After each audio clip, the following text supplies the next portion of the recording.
J'aime regarder l'ensemble des preuves de la résurrection en 4 catégories.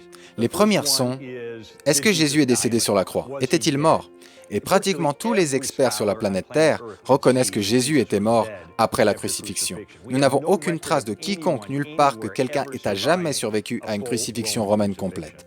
Même le journal de l'Association médicale américaine a publié une étude médicale scientifique reconsidérée par des spécialistes sur les preuves de la mort de Jésus et a conclu clairement: le poids des preuves indique que Jésus était mort même avant que la blessure à son côté lui ait été infligée. Même l'expert athée du Nouveau Testament, Gerhard Ludermann, dit: historiquement, il est incontestable que Jésus était mort. Donc Jésus était mort.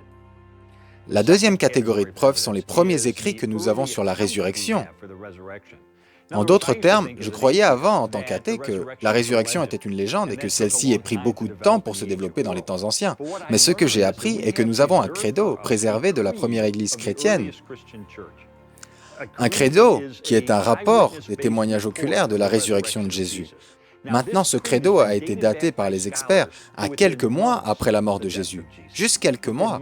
Cela est de l'or en termes de recherche historique. Donc nous avons un sacré scoop provenant des temps anciens sur la résurrection. La troisième catégorie de preuves est le tombeau vide. Et la meilleure preuve pour cela est que même les adversaires de Jésus ont reconnu implicitement que le tombeau était vide. Puisque, quand les disciples ont commencé à proclamer que Jésus était ressuscité, ce que les adversaires ont dit était: « Oh, eh bien, les disciples ont volé le corps. » Maintenant, cela veut dire qu'ils reconnaissent que le tombeau est vide. Ils essayent juste d'expliquer comment celui-ci est devenu vide. Ainsi, tout le monde peut voir que le tombeau était vide. Comment est-il devenu vide est vraiment la question. Et cela nous amène à la quatrième catégorie de preuves que sont les témoins oculaires. Vous savez, pour la plupart de ce que nous savons au sujet de l'histoire ancienne, cela vient d'une ou peut-être deux sources d'informations. Et pour la conviction des disciples qu'ils ont rencontré Jésus-Christ ressuscité, nous n'avons pas moins de 9 sources anciennes, à l'intérieur et à l'extérieur du Nouveau Testament, confirmant et corroborant de la conviction des disciples qu'ils ont rencontré le Christ ressuscité.